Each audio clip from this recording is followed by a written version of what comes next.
Hey guys, tonight we're not just cracking open one old story. Tonight is a 6-stop journey into places that shouldn't exist. Places that laugh in the face of explanation. You'll hear whispers from jungles, frozen cliffs, forgotten islands, and circles of stone that seem to have more attitude than a teenager. But we start with the first, and maybe the loudest. A monument of stone so big and so smug, it basically points at the sky and says, "Yeah, I'm still here." The Great Pyramid. But careful, you probably wouldn't last a single day at any of these sites. Not because they're cursed, though you know maybe, but because the heat, the cold, the bugs, or the sheer size of the mystery would chew you up. Trust me. It makes forgetting to charge your phone feel like child's play. So, before you get comfortable, take a moment to like the video and subscribe, but only if you genuinely enjoy what I do here. And tell me in the comments where you're listening from and what time it is. I love imagining someone slipping into dreams while another person halfway across the world is still brewing coffee. Now, dim the lights. Maybe turn on a fan for that soft background hum, and let's ease into tonight's journey together. You start by standing at the edge of the desert. Sand stretches to the horizon like a golden ocean, shimmering under the sun. The air feels heavy, pressing on your shoulders. Then, through the haze, a triangle rises, sharp, impossible, almost arrogant. At first you think, well, it's just a triangle. I used to draw those in math class. But then you walk closer, and your brain begins to short-circuit. Each block is taller than you, wider than your couch, and weighs more than your car. And somehow, thousands of these blocks are stacked in a neat line, sloping so smoothly toward the sky, it looks like gravity took a holiday. You touch the limestone. It's rough and warm, holding the heat like a stubborn oven tray. Around you, tourists shuffle, holding cameras, snapping pictures with poses they'll regret later. Camels grunt, rolling their eyes like bored chauffeurs. Local guides tell stories with the rhythm of people who've told them 1,000 times. But none of that noise erases the hum underneath, the quiet certainty that this stone is not just stone. It's a riddle, and the answer is still hiding. Engineers today, armed with cranes, steel, computer models still struggle to imagine how these blocks were dragged, lifted, aligned so perfectly. Forget your daily frustrations, like trying to line up IKEA shelves with a flimsy Allen key. These workers managed cosmic precision. The pyramids line up with the stars.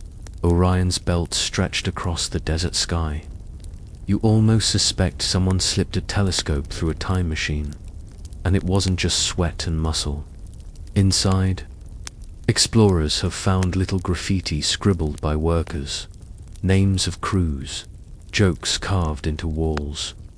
It's basically ancient time cards, proof that human hands, not aliens, were here. But the mystery doesn't shrink. Because it's not about whether people built it. It's about how, and maybe even why. Historians still debate if the pyramids were simply tombs, or if they doubled as star maps, or if they stored some kind of spiritual energy we've long forgotten. Arguments flare like academic street fights, fueled by too much coffee and not enough answers. The desert begins to cool as the sun slides down. Shadows stretch like fingers over the sand. The pyramid softens into golden light, glowing as if it's been storing sunlight all day just to show off at sunset. You lean back, the sand gritty against your palms, and stare up. Above you, stars flicker awake. The same stars the builders measured by, the same stars people still argue about. Maybe those stones were meant to reach up, to grab a piece of forever. Or maybe it was just a very elaborate do not disturb sign for a dead king. Either way, The joke's on us. We still don't know. A cool breeze brushes past, carrying with it the whispers of workers long gone. You imagine their laughter, their exhaustion, their stubborn pride etched into every stone. And the pyramid, smug and silent, still refuses to give up its secrets. The desert doesn't just hide pyramids.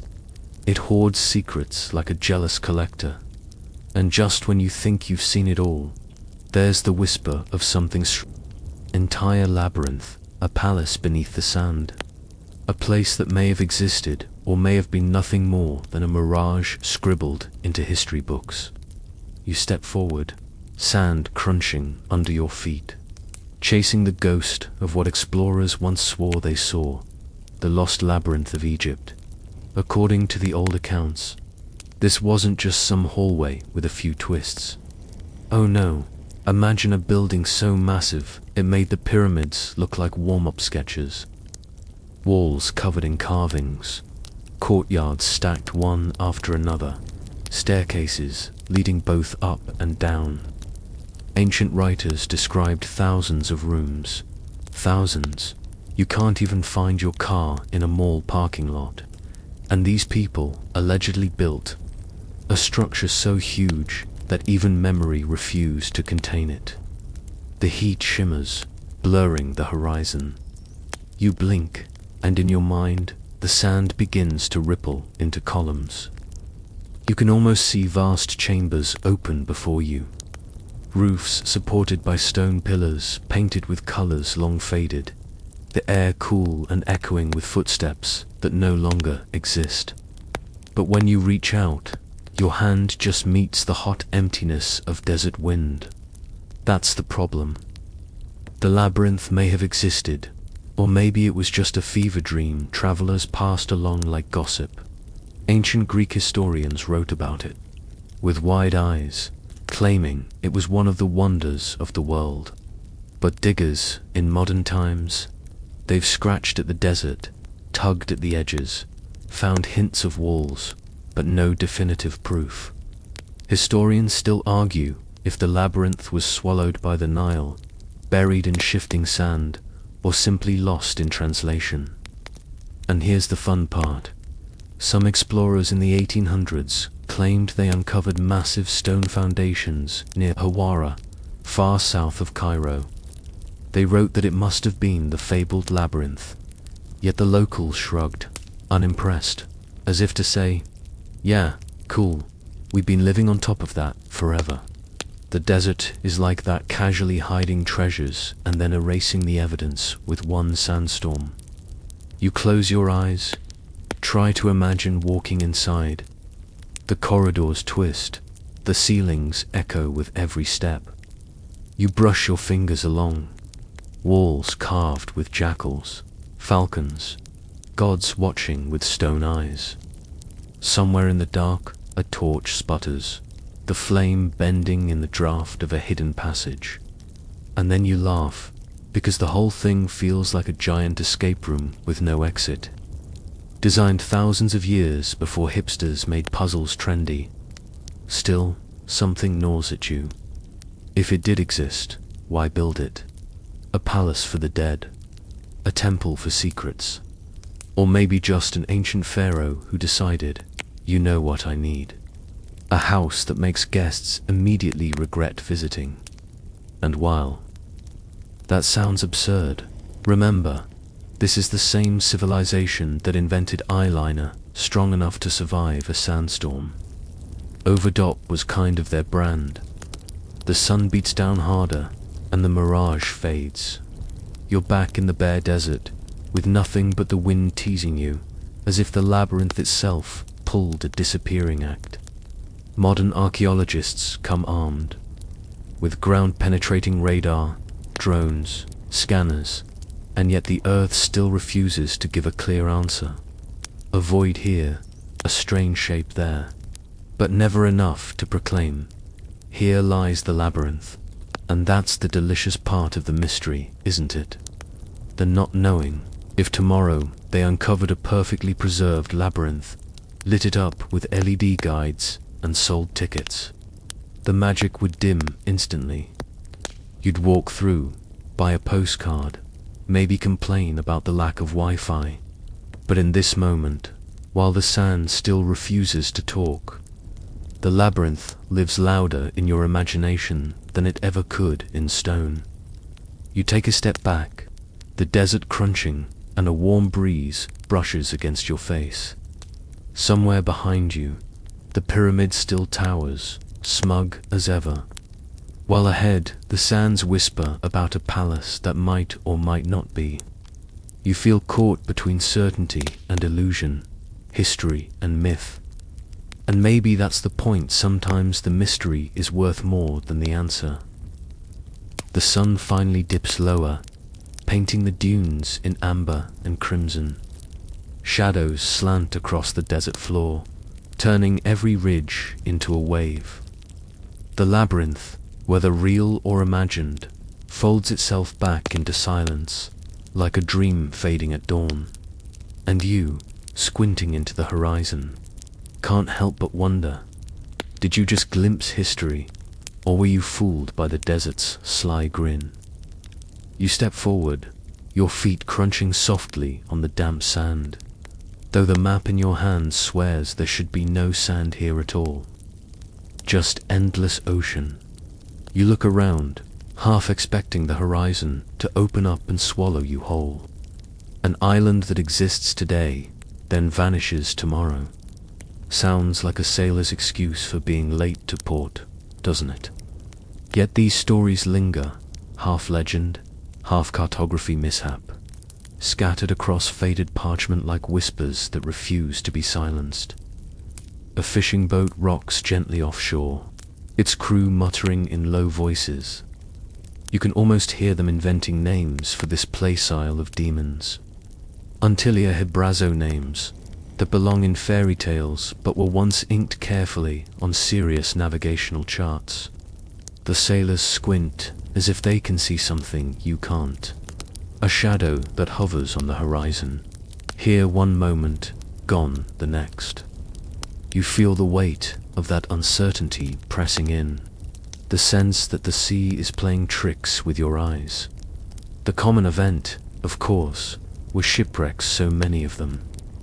You imagine a storm, waves roaring like angry beasts, the masts snapping, and desperate men clinging to driftwood. Afterward, survivors would swear they saw land, swore they touched its shore, swore they lit fires there. And then, when others tried to find it again, nothing. Just water and more water.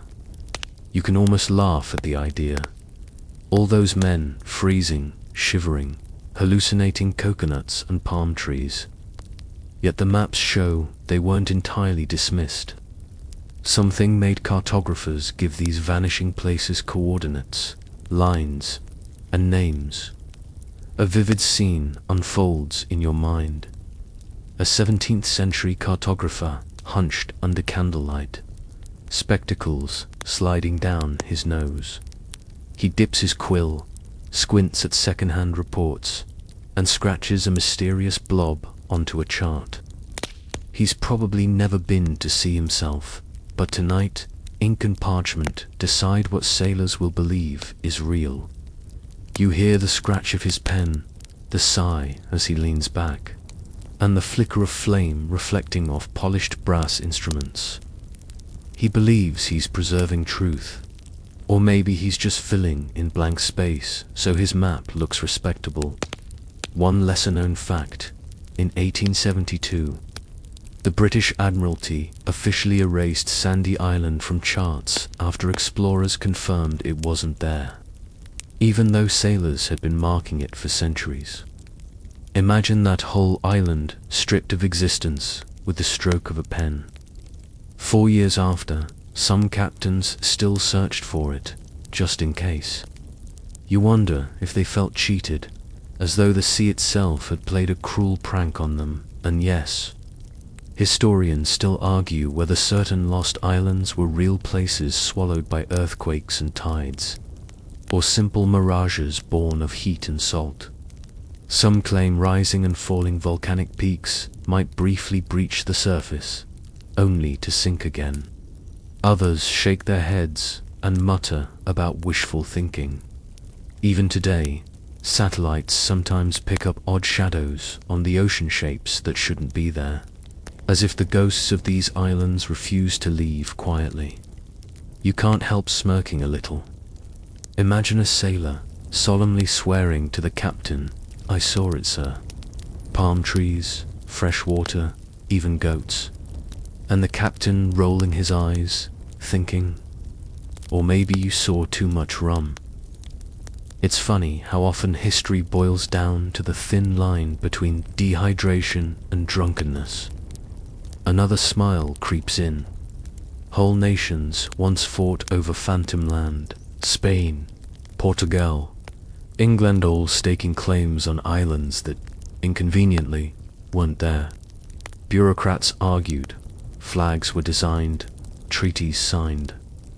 It's almost sweet, in a tragicomic way, to picture diplomats passionately negotiating the ownership of waves. You pause, listening to the hush of surf. The ocean seems vast enough to hide anything an island, a city, perhaps even your sense of direction. Somewhere beneath you, deep tectonic plates shift and sigh, indifferent to human maps. The island may have been here once, or maybe it was never here at all, just a trick of light, a hungry hope. The air tastes faintly of salt and mystery. You can't shake the feeling that the sea is keeping its own secrets, waiting for someone reckless enough to look too closely. The sky darkens, and a lantern flickers on the boat offshore. Sailors whisper their stories, of green shores glimpsed at dusk, of fires burning on beaches that no longer exist, of voices calling in the fog. You can almost believe them. The hush, the shadows, the horizon trembling as if it's hiding something. It all conspires to make you lean closer, as though the next wave might finally reveal the truth. And yet, as you breathe in the cool night air, the island is gone again. Only the stars remain, patient and unmoved. The sea smooths itself like an erased chalkboard. Your footsteps press into the sand, but you're no longer certain the sand is real. Perhaps you too are only borrowing this shoreline for a moment before it slips back beneath the tide. The ocean sighs, and you step onward, guided by curiosity into deeper mysteries, where mountains rise in thin air and stones fit tighter than secrets. The sea has faded behind you, its whispers swallowed by distance, and the air thins as you climb. Each breath feels like it weighs more than it should, a soft tug reminding you that the mountains have their own rules. You press a hand against the cool stone wall, steadying yourself, and realize the stones are cut so perfectly, so impossibly snug, you couldn't slide a single hair between them. Modern builders would shake their heads in envy. Here, above the clouds, you stand in a place that feels both fragile and eternal.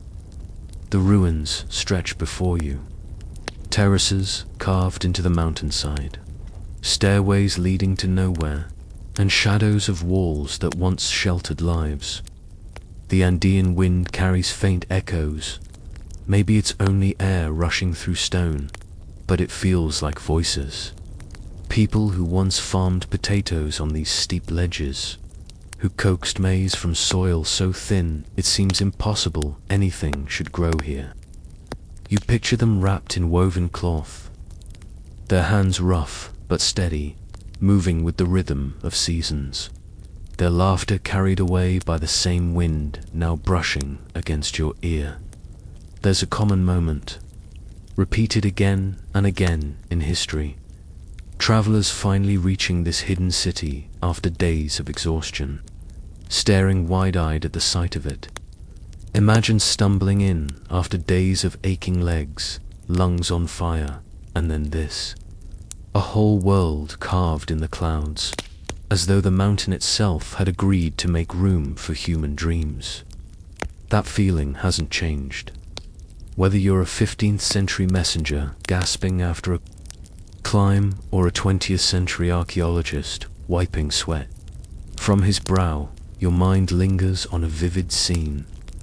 The first outsiders to stumble here in 1911, they pushed aside tangled vines, swatted insects, and suddenly the stonework appeared, as if the mountain had been quietly keeping it for itself.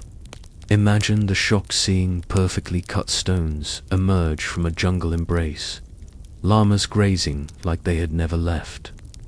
It must have felt like walking into a forgotten dream, half real, half illusion. What makes you smile, though, is knowing that the Incas built walls so precisely without using iron tools or mortar. Just patient carving, careful placement, endless labor. You picture masons testing a stone, shaving off a corner, lifting, sliding, adjusting, until it clicked into place, as if guided by some invisible hand. And here we are, centuries later, with laser levels and cement, still muttering that we'd struggle to replicate it. The mountains must be smirking.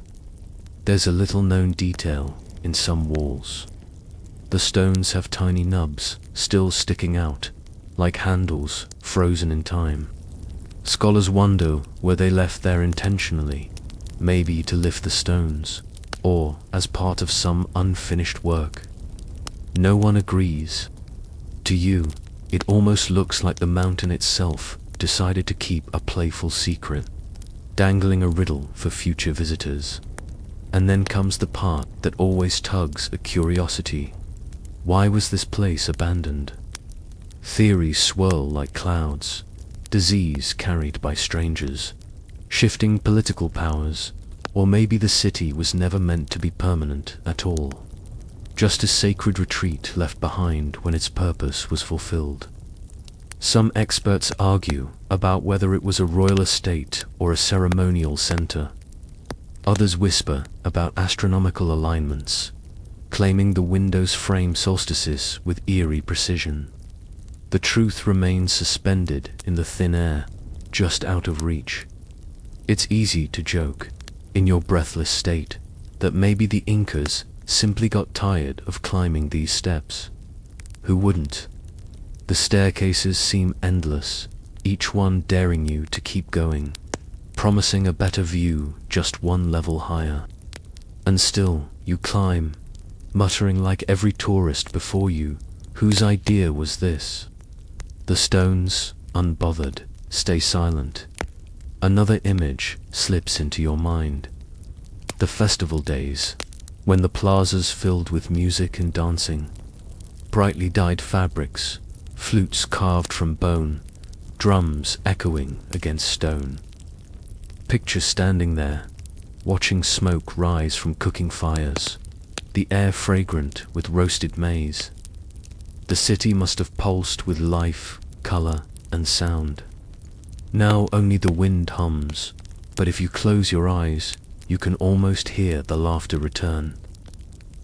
Night begins to fall, and the chill bites sharper. Shadows stretch long across the terraces, and the mountains glow faintly in twilight. You hug yourself against the cold, listening to the whispering wind as if it carries the last fragments of an old conversation. The stones don't answer, but they don't need to. Their silence feels heavier than words. You take one last look at the tight seams of the walls, the terraces clinging stubbornly to impossible slopes, and you exhale. Whatever their original purpose, these ruins still command awe. You step forward, your breath trailing into the thin air, curiosity carrying you deeper toward worlds hidden not above ground, but below, where history played its own game of hide-and-seek. The air feels thicker now, as though the mountains themselves have exhaled and the ground is waiting to swallow you whole. One moment you're blinking in the high Andean sun, and the next, you're dropping down a narrow passage carved into volcanic rock. The light fades quickly, traded for the soft echo of your own footsteps. Welcome to Cappadocia, where entire cities decided that above ground was overrated. The walls brush close to your shoulders, cool and slightly damp, whispering with the ghosts of thousands who once walked here. You can almost picture families descending with bundles of grain, children stumbling sleepily as their parents hurry them along, while above, armies marched across the plains. The people here didn't just hide in caves. They carved entire labyrinths, kitchens, stables, chapels layer upon layer, sinking deeper like history's most determined game of hide-and-seek. A torch flickers in your imagination, throwing shadows against carved arches. You trail your hand along a groove in the stone, worn by centuries of palms doing exactly what you're doing. The ground dips, and suddenly you're standing in a chamber big enough to gather hundreds of people. The air tastes different here, Dusty, but not dead. It feels alive, as if the earth remembers. Archaeologists have traced these underground worlds back nearly 2,000 years. Some say further. They were safe havens during invasions, whole towns vanishing from sight when enemies appeared on the horizon. Picture it, soldiers storming across the plains, confused when villages seemed abandoned, never suspecting thousands of souls were directly beneath their boots, cooking, praying, whispering in the dark. It's clever. It's also a little creepy, like humanity's first pop-up bunker. The ingenuity here borders on absurd. Stone doors, round and massive, rolled shut like medieval bank vaults.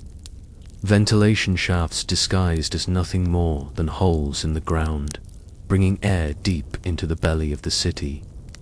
Some passages drop multiple stories, linking one cavern to another. And the kitchens. Smoke from cooking fires cleverly vented far away, so no enemy would spot the telltale column rising into the air. Netflix would have approved if only they had Wi-Fi. You can imagine daily life down here, the clatter of pottery, the smell of bread baking, goats bleating in underground stables, children chasing each other down tunnels that twist and branch until even adults could lose their bearings. Laughter mingling with the muffled anxiety of knowing an army marched overhead. Life compressed into stone, but life nonetheless. What unsettles modern researchers is just how extensive these networks are. Dozens have been found, some stretching 8 or 10 levels deep, and yet no one agrees on how many are still undiscovered, hidden beneath farms and fields. The earth has a habit of keeping its secrets until a farmer's plow strikes the wrong spot. In fact, one of the largest complexes was stumbled upon only in the 1960s, when someone knocked down a wall in their basement. Imagine expecting to expand your pantry and instead finding a lost city under your house. Theories circulate about their original purpose. Were they first dug for storage and later expanded into fortresses? Or were they designed from the start as vast sanctuaries? Some suggest persecuted Christians once huddled here in prayer, their hymns barely rising above the earth. Others argue communities were using them much earlier, hiding from marauders long before Christianity ever reached the region. The debate drifts on, like smoke searching for an exit. You take a deeper breath, and the cool air brushes your lungs. The silence down here is profound, but not empty. It carries the residue of lives lived in secret, of nights when laughter and fear shared the same stone corridors. You wonder what it would feel like to sleep here, surrounded by walls that have absorbed so many generations. Comforting, maybe, or claustrophobic. Possibly both. There's a certain humor in imagining the conversations. One neighbor asks, "Do you think it's safe to come out yet?" Another shrugs, "Not until we run out of wine." Practicality and survival, always hand in hand.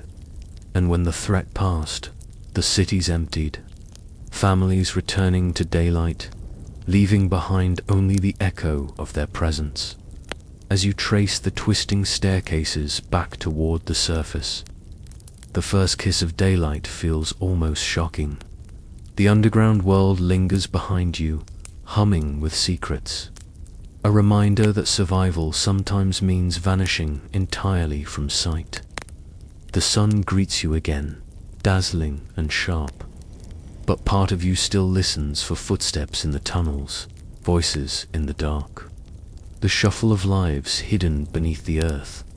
You leave behind the twisting tunnels of the underground world, where stone and shadow swallowed you whole, and step out into a blinding white. The cold does not politely greet you. It strikes, sharp and sudden, stealing the air from your lungs. You draw your cloak closer, though it barely matters. Here, in this desolate land of snow and ice, warmth feels like a rumor no one has ever been able to prove true. At first you think you see mountains rising on the horizon, but as your eyes adjust to the stark brightness, you realize they are not mountains at all. They are stones. Colossal, upright slabs, their jagged shapes piercing through the blanket of white as though defying the sky itself. They stand in clusters, some leaning, some alone, all enduring. And yet they are not scattered like the random work of nature. Their arrangement whispers of intention, of design. Someone or something wanted them here. The snow crunches beneath your boots as you approach. Your breath escapes in soft clouds that drift upward, dissolving quickly into the frozen wind. The closer you come, the more impossible it feels. These stones are not small boulders rolled into place by glaciers. They are towering, carved forms, weathered but deliberate. You run a gloved hand across one. It burns with cold, so cold it feels alive, as if the stone itself resists your touch. You look around, waiting for the landscape to offer an answer. But all it gives is silence. Not the gentle silence of a sleeping field or a quiet room. This silence is heavier, like the world itself has pressed mute. Even the wind, though it howls, carries no comfort. The question swells in your mind. Who would build here? Why drag stones the size of houses into a place where nothing grows, where the ground itself tries to kill you? It makes no sense, and yet the stones insist on being real. As you circle them, faint grooves catch your eye. Not random cracks, but shallow lines etched into the rock. Some spiral like a fingerprint, others form angles that almost resemble letters. Were these symbols? Warnings? Prayers? Scholars who have studied them argue endlessly. Some dismiss them as accidents of weather, ice splitting the surface year after year. Others insist they are the remnants of a lost script, a forgotten tongue carved by hands that froze long ago. The arguments never end, because the stones never explain themselves. You imagine for a moment the people who might have stood here before you. Did they trudge across this tundra, dragging sledges of stone, wrapped in furs and determination? Did they light fires that sputtered and died in the wind? Or did they belong to some older story, one where survival was easier, the climate softer, and this was not a land of ice but of something else entirely? A land we can no longer picture. There is an odd beauty in their placement. Stand in the center, and the stones seem to lean toward you, like a council of giants locked in eternal debate. Their shadows stretch long and sharp across the snow, marking paths that lead nowhere. The sky above glows faintly blue, the sun a pale coin with no warmth to give. You can't help but feel like you've stepped onto a stage. The audience long gone, the script forgotten, and still the stones endure. That is their power. Not what they say, but what they refuse to say. You lean your head back and close your eyes for a moment, letting the cold seep into your bones. The silence deepens until it seems you can hear your own heart echoing. And then, faintly, beneath the howl of the wind, you think you hear something else. Not a voice, not quite. A vibration. A low hum, too steady to be a trick of the storm. You open your eyes, but the stones stand motionless, indifferent, as though daring you to doubt yourself. One traveler centuries ago swore he heard music here, notes carried on the wind that rose and fell like a chant. He wrote that the stones were singing, though no one believed him. Another explorer claimed the stones shift when no one is watching, their positions subtly changing like pieces on a board. His companions dismissed him as frost-mad.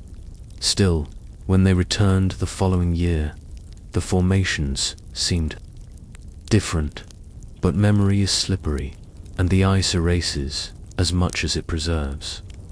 You take a step back and nearly slip, catching yourself on the frozen ground.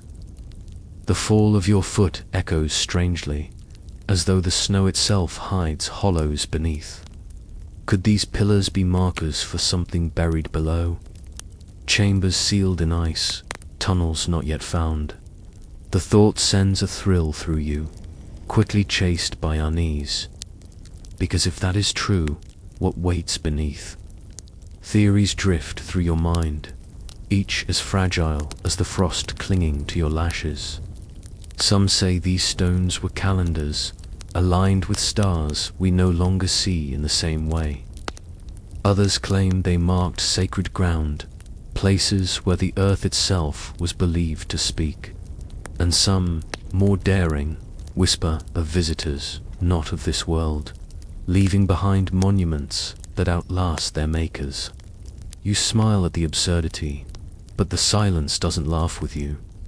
The longer you remain, the more you feel the weight of time pressing down. Generations have come and gone, empires risen and fallen, and yet these stones remain, unmoved, uncaring. If you wait long enough, perhaps your own body would join the snow around them, just another forgotten shape at their feet. And still, the mystery gnaws. Why here? Why like this? The question hovers, never answered, always echoing. That is the power of places like this. They refuse to close the book. They keep the story unfinished, the ending always just out of reach.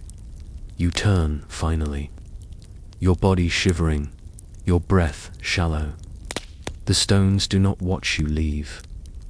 They simply exist, as they always have, as they always will, locked in their frozen silence. The cold follows you, clinging like a second skin until you see it. A shift in the world ahead. The snow thins, the air softens. The horizon darkens into green, roots twisting, vines dangling heavy with moisture. A new sound rises. Not the hollow roar of wind, but the soft chorus of jungle life waiting beyond the ice.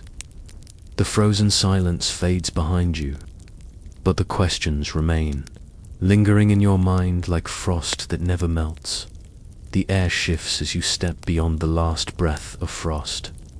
The cold falls away so suddenly it almost feels like a trick, as if someone threw open the door to a greenhouse after a lifetime in a freezer. Your skin, still raw from the bite of snow, prickles with damp heat. You breathe in, and the air is thick, heavy, humming with life. Ahead, the jungle stretches in layers of green deep, shadowed green at your feet. Emerald tangles rising higher and above them. Canopies so dense they blot out the sky. Vines sway lazily, roots spill over the ground like frozen rivers now set free. The scent is overwhelming, a mixture of wet earth, flowers too sweet to be trusted, and something faintly metallic, like stone sweating under the weight of centuries. Then you see it. At first it hides, shy behind foliage. But as your eyes adjust, the lines emerge, not the curves of nature, but the angles of walls, the edges of stairways, towers that rise only to be choked again by roots. The jungle temples of Angkor, half claimed by man, half devoured by nature, and entirely unwilling to explain themselves. You walk closer, brushing aside leaves broad enough to double as umbrellas. A staircase rises ahead, steps uneven and cracked, but unmistakably carved. The strangest part is how the roots don't just crush them. They weave through the stones like threads through fabric, holding the structure and destroying it in the same breath. It's impossible to say whether the temple supports the trees or the trees support the temple. The sight is hypnotic. Giant faces stare out from towers, serene yet unreadable, their stone lips pressed closed as though guarding secrets. Moss blankets their brows like furrowed hair, and birds perch casually on noses that once commanded entire kingdoms. You tilt your head, studying one enormous grin that has somehow survived centuries of storms. Was it a smile meant to reassure worshippers, or a smirk, amused at the idea we'd ever understand its purpose? The deeper you walk, the more the jungle closes around you. Sounds shift. Insects buzz like tiny saws. Distant calls of animals echo as if from another dimension. Water drips somewhere, rhythmic and relentless, like the ticking of a clock that refuses to stop. And all around, the ruins loom, tangled and alive. What makes it so strange isn't just that humans built here. It's that they built this on a scale that makes modern projects look timid. Endless galleries carved with scenes of battles, dances, gods descending from clouds, each figure etched with such care it feels impossible that they were chiseled by hands working without power tools, cranes, or laser levels. You find yourself squinting at the details, wondering how many years, how many backs bent, how many eyes strained in torchlight to finish even one wall. Some scholars insist Angkor was designed as a cosmic map. The temples are lined with the stars, each spire a mirror of constellations above. Others argue it was a practical hub, managing the lifeblood of the empire. Canals, reservoirs, hidden hydraulics that still puzzle modern engineers. It's almost funny. Satellites overhead can trace the patterns, but the people who lived here walked them daily. Without ever needing Google Earth, you pause before one. Doorways swallowed nearly whole by the embrace of a strangler fig. Its roots curl down the sides like frozen waterfalls, twisting, tightening, until the stone frame looks as fragile as paper. You imagine stepping inside, the cool dark pressing against you, the air thick with bats, or maybe just whispers. Did priests once chant here, their voices rising above drums and bells? Or was this space abandoned mid-sentence, left unfinished because something bigger pulled everyone away? That's the puzzle, why they left. One theory claims war drained the city, another points to droughts that lasted decades. And then there are whispers of disease, plagues that swept through like fire. Each answer feels neat until you stand here, ankle deep in damp leaves, staring at structures that were meant to last forever. If this was the center of a thriving world, what force could truly silence it? And yet, not everything is silent. There are carvings here that don't fit. One stone wall bears the outline of an animal that looks suspiciously like a stegosaurus, plates and all. Was it imagination, coincidence, or something more unsettling. Visitors argue about it endlessly. Some laugh, claiming it's proof that time travel is real. Others shake their heads, muttering about how we see only what we want to see. Either way, the carving remains, unbothered by the arguments. The temples do this to youth. They blur the line. You start asking yourself questions you'd normally roll your eyes at. Did the builders know something we've lost? Did the jungle conspire to protect their secrets? Or are we just not as clever as we think, fumbling with blueprints while their stone still stands, stitched seamlessly to living trees? You climb higher, your palms sticky with heat, your breath heavier. The view opens, a horizon where temples sprout like teeth through the jungle's gums. You picture the city, alive courtyards full of dancers, markets humming, priests carrying incense, elephants hauling goods across bridges that now lie broken. Then the vision fades, swallowed by green. All that remains is the quiet drip, the whisper of leaves, the sense that the forest itself is patient. Patient enough to outlive stone, patient enough to outlive you. And that's the strangest part. The temples are not gone. They are not ruins in the way you expect ruins to be. They are half alive, half dead, caught in an eternal tug-of-war between people and nature. Stand still long enough, and you feel like you're watching a game you cannot win, where roots will eventually triumph, but the stone will never admit defeat. As the air grows even thicker, a haze rising from the damp earth, you feel your body slowing, lulled by the rhythm of buzzing, dripping, creaking wood. The jungle does not need you. It never has. But it lets you walk through, a guest at a feast you cannot taste, a witness to a mystery you cannot solve. Somewhere ahead, the sound changes again. The insects fade, replaced by something heavier, a deep vibration like drums heard from far away. You follow, weaving between walls that lean like weary giants, until the trees begin to thin. And there, on the horizon, something else waits. A circle not of temples, but of stones standing in the open, their arrangement deliberate, their purpose silent. The jungle loosens its grip, letting you go, though the roots curl behind you as if reluctant to release your ankles. The temples vanish into green shadow, leaving you with more questions than when you arrived. And the stone circle calls. The jungle exhales, and you step out as if surfacing from underwater.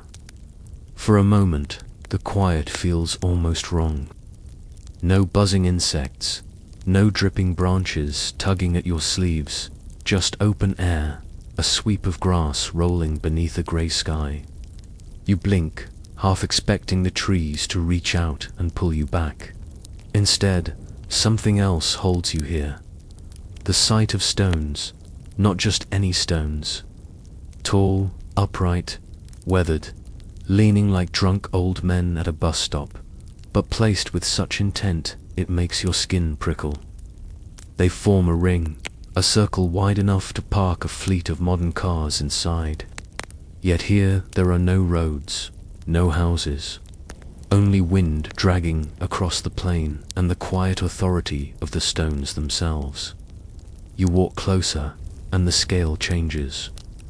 From afar, they looked manageable, like oversized fence posts. Up close, each one is massive, slabs of rock taller than you, heavier than anything you'd ever want to move without a crane. And yet, someone or something hauled them here thousands of years ago. Not just dragged across a field, but lifted, balanced, slotted into place with an accuracy that feels smug. You find yourself staring at one tilted stone and thinking, if gravity had a sense of humor, this would be the punchline. But it doesn't fall. It never has.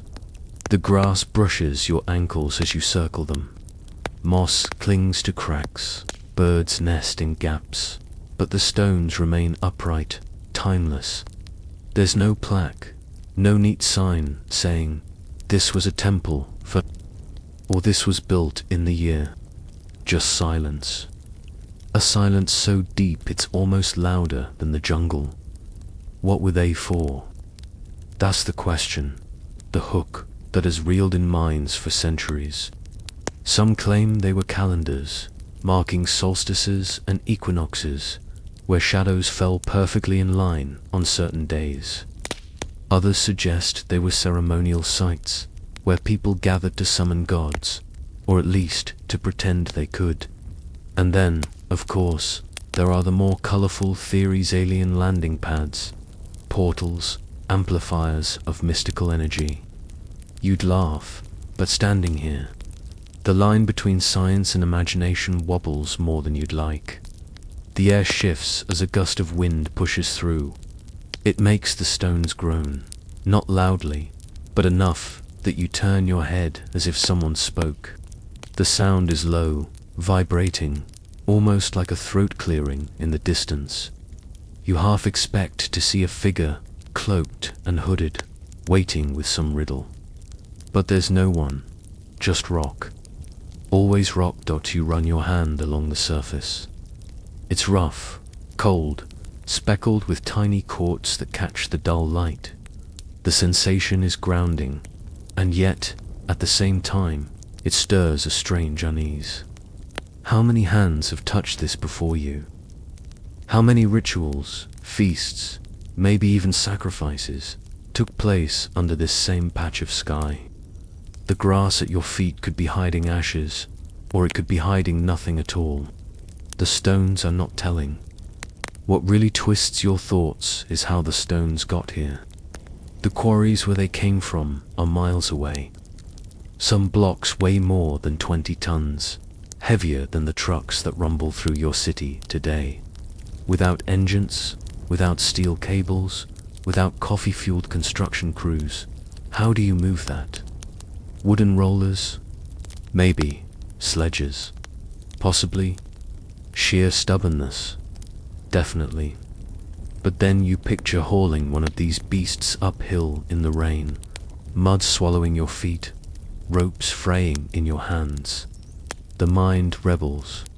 It doesn't want to believe. And that's when the mystery digs in. A splinter under your skin. Night begins to creep across the horizon, shadows stretching long between the stones. You imagine a circle of fires blazing in this very spot. The silhouettes of dancers moving in time to drums, chants rising into the sky. Perhaps these stones were not just markers, but witnesses, silent guardians of ceremonies lost to memory. The flames would flicker on the rock, the smoke rising into stars, and the people would believe the circle tied earth to heaven. Maybe they weren't wrong. There's another detail that stirs your curiosity. When you stand in the exact center of the circle and speak, your voice carries strangely, bouncing back with a clarity that feels engineered. It's an acoustic trick, but it hints at intention. Whoever designed this space didn't just think about rocks and weight. They thought about sound, about how voices would travel, about how gatherings would feel. It makes you wonder, were these places not just functional, but theatrical? A kind of ancient surround sound stage, where leaders could command crowds with whispers. The wind rises again, sharper now, whipping through the gaps. For a moment you shiver, imagining what it must have been like to stand here thousands of years ago, with no houses in sight, no lights to break the darkness, just the glow of fire and the immensity of sky. Every star visible, every constellation drawn like chalk lines overhead. It would have been overwhelming, terrifying, and intoxicating all at once. Perhaps that's why the stones are here. To pin down the sky, to make sense of chaos. And yet, no explanation fully satisfies. Farmers, astronomers, priests, druids. Each theory wears thin the longer you stay. The stones do not yield. They keep their silence, a silence heavy enough to push against your chest. You realize that the mystery isn't in the answer. It's in the refusal to give one. The clouds slide across the moon, dimming the light, and the stones fade into silhouettes. You trace the outline of one with your eyes, and for a moment it looks like a figure, hunched but watching. Another gust of wind, and you swear you hear murmurs, too faint to catch, but too deliberate to dismiss as mere noise. Perhaps it's imagination, perhaps not. That's the charm of circles like this. They pull your mind into places you didn't plan to go. You exhale slowly, the grass whispering against your legs as you step back. The circle remains impassive, immune to your questions. You sense that if you returned in 100 years, or 1,000, the stones would be here still, tilted, weathered, but unbroken, waiting for the next curious soul to wander through and puzzle over their existence. And as you turn away, the plain stretching wide before you, the image of those looming silhouettes clings to you. They shrink behind you, but they don't release you. Even as the path bends and new shapes rise on the horizon, you still feel their gaze, as if they have joined the chorus of whispers that never really fade. Ahead, the land begins to change again. Shadows deepen, outlines of structures crumble into view, not proud circles but forgotten fragments. Entire cities, abandoned, nameless, waiting for you to stumble into them. You step carefully, the dust clinging to your shoes as if it doesn't want to let you go. Around you, walls rise up in jagged fragments, arches half swallowed by earth, and streets that no longer lead anywhere. These are the remnants of forgotten cities, once alive with laughter, trade, and quarrels, now silent skeletons under an endless sky. It is unsettling, isn't it, to feel the pulse of lives long extinguished, and yet to know almost nothing of who they were. Take Uber, the so-called Atlantis of the sands, whispered about in Arabian tales. Traders once boasted of its towers glittering in the desert sun, a hub where incense and gold passed hands. Then, like smoke, it vanished. Did shifting sands bury it, or did divine wrath strike it down? Some say its stones crumble beneath your feet as if ashamed to reveal themselves. And the strange part, satellite images decades ago hinted at caravan trails converging on a void, like veins leading to a missing heart. How does a whole city just decide to disappear? Further south, the Nosca Valley sprawls with its lines etched into the earth. Yet alongside them stand remnants of settlements abandoned in haste. Broken pottery lies scattered as though the inhabitants dropped everything mid-meal and walked into the horizon. Archaeologists dig, catalogue, hypothesize, but the silence presses heavier than their explanations. What frightened them away?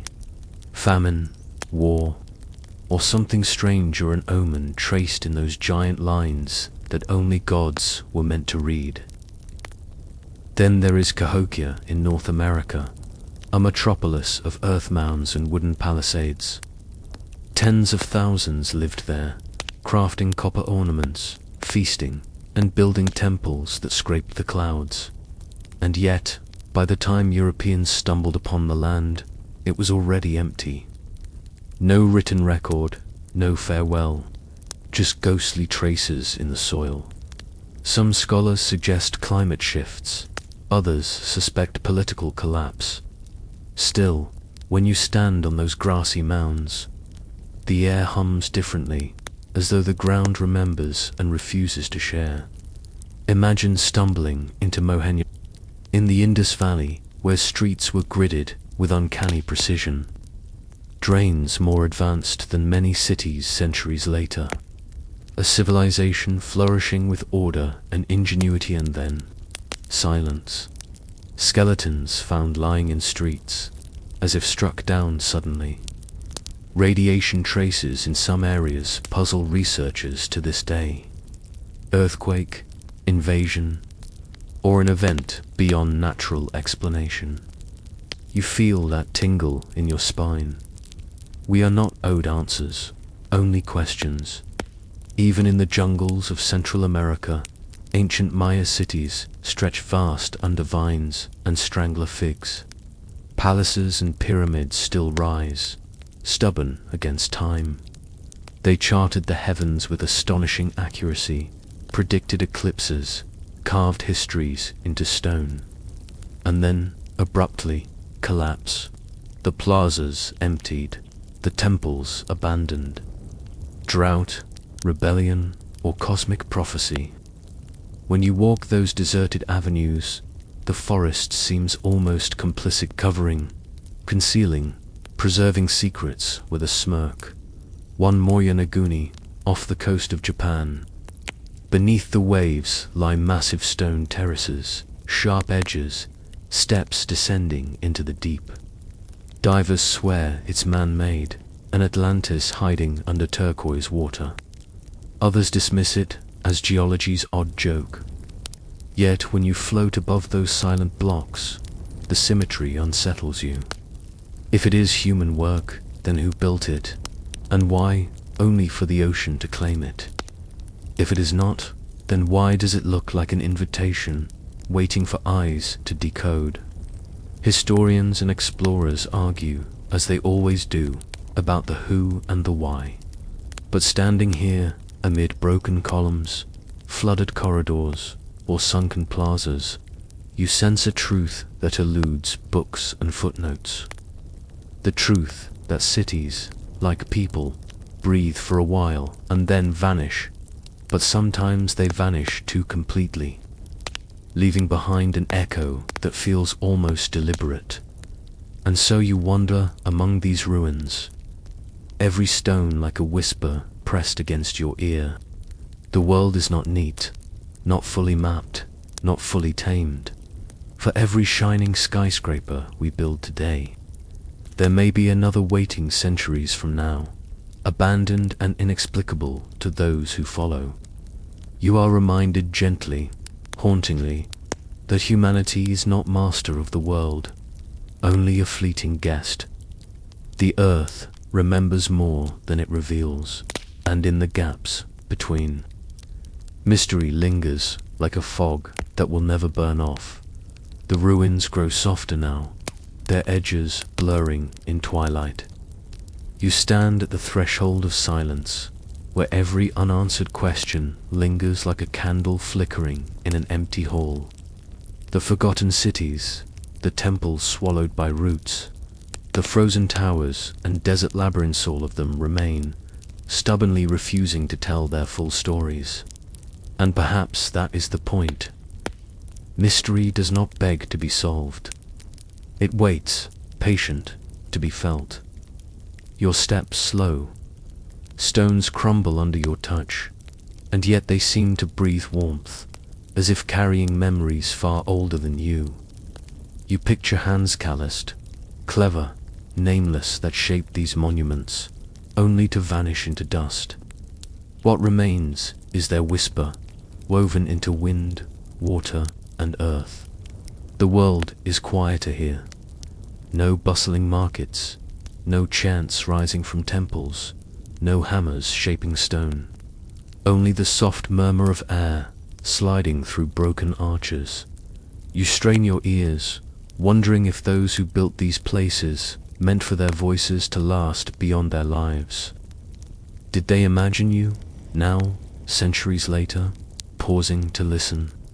Scholars will continue their quarrels, measuring, hypothesizing, declaring theories as if they could tame the past. But as the night deepens, you know better. Some truths are not written in books or carved in tablets. They hum beneath your skin, in the rhythm of your breath, in the weight of silence pressing gently at your eyelids. And so, As these whispers fade, they do not abandon you. They curl into your thoughts like smoke, seeping into dreams. The frozen statues, the jungle temples, the vanished cities, they follow you not as burdens, but as companions, reminding you that mystery is not absence, but presence. It is the thread that binds you to those who came before and those who will come after. Your body grows heavy now, sinking into stillness. The riddles remain unsolved, as they should. You drift into the dark, not with fear, but with wonder. The world is vaster than answers, older than certainty, stranger than logic. And within that strangeness lies comfort, because if they could live, create, vanish, and still leave echoes that reach you now, then you too are part of something endless. Close your eyes. Let the stones crumble. Let the sands cover the roads. Let the forests claim their towers. Breathe once more, deeply, slowly, until even breath becomes memory. The mysteries dissolve into night, and you at last fall gently, safely into sleep. End of script. Sweet dreams.